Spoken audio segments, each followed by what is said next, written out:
The question is find the sum of n terms of the arithmetical progression whose kth term is 5k plus 1. So let's see how we are going to solve the given problem. तो चलिए शुरू करते हैं। देखिए आपको है ना एक एपी का जनरल टर्म गिवन है जिसको क्वेश्चन में kth टर्म से रिप्रेजेंट किया गया है। तो आप ये नोट कर सकते हैं कि सीरीज का जो kthवां टर्म है ये आपके पास बराबर है 5k प्लस 1।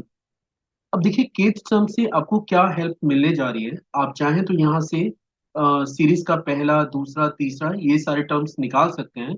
और ये टर्म्स निकालने की जरूरत मेरे को इसलिए है कि क्योंकि मुझे ये पता करना है कि जिस एपी का मैं सम निकालने जा रहा हूँ उसका फर्स्ट टर्म क्या है और कॉमन डिफरेंस क्या है।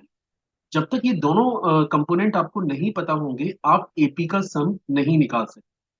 तो आप यहाँ पे देख सकते हैं कि अगर आपको kth टर्म गिवन है और इन केस अगर आपको सीरीज का फर्स्ट टर्म पता करना है तो आपको k की जगह 1 रिप्लेस करना पड़ेगा।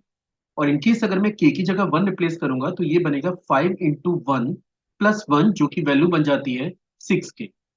इन केस अगर मैं सीरीज का सेकंड टर्म निकालूं तो ये हमारे पास बनेगा 5 इंटू 2 प्लस 1 जिसको अपन 11 लिख सकते हैं।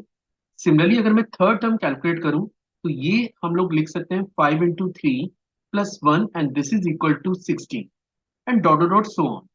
तो आप देख सकते हैं कि हमने ये पता कर लिया कि एपी का फर्स्ट टर्म क्या है जो कि ऑलरेडी हमारे पास निकल के आ चुका है विच इज ऑफ 6।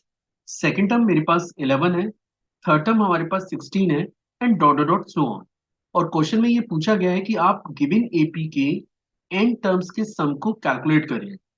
तो फर्स्ट ऑफ ऑल तो हमें ये जानना होगा कि एन टर्म के सम के लिए फॉर्मूला क्या है। तो the formula for the n terms of an AP, the sum of n terms of an AP is n by 2 into 2 into a plus n minus 1 into d।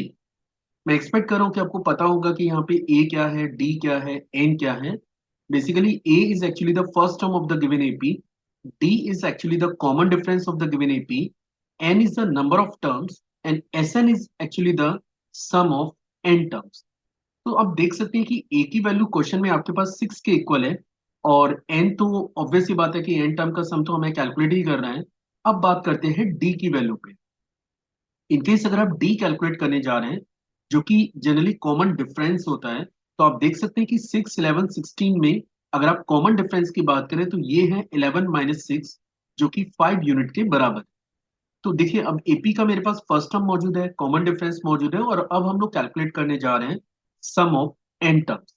तो Sn हमारे पास generate होगा, Sn is your n by two, this is n by two, two into a की value आप देख सकते हैं कि दैट इज एक्चुअली 6। तो 2 इंटू 6 प्लस n माइनस 1 और कॉमन डिफरेंस इसका 5 यूनिट के बराबर है। अगर मैं इसको एक्सप्रेशन को फर्दर सिंप्लीफाई करूं तो ये बनता है n by two, this is 12 plus 5n minus 5, या फिर अपन इसे लिख सकते हैं Sn is your n by two, this is 5n और इसको आप लिख पाएंगे प्लस 7। और फाइनली ये वो एक्सप्रेशन है जो सीरीज के एन टर्म के सम को रिप्रेजेंट करता है।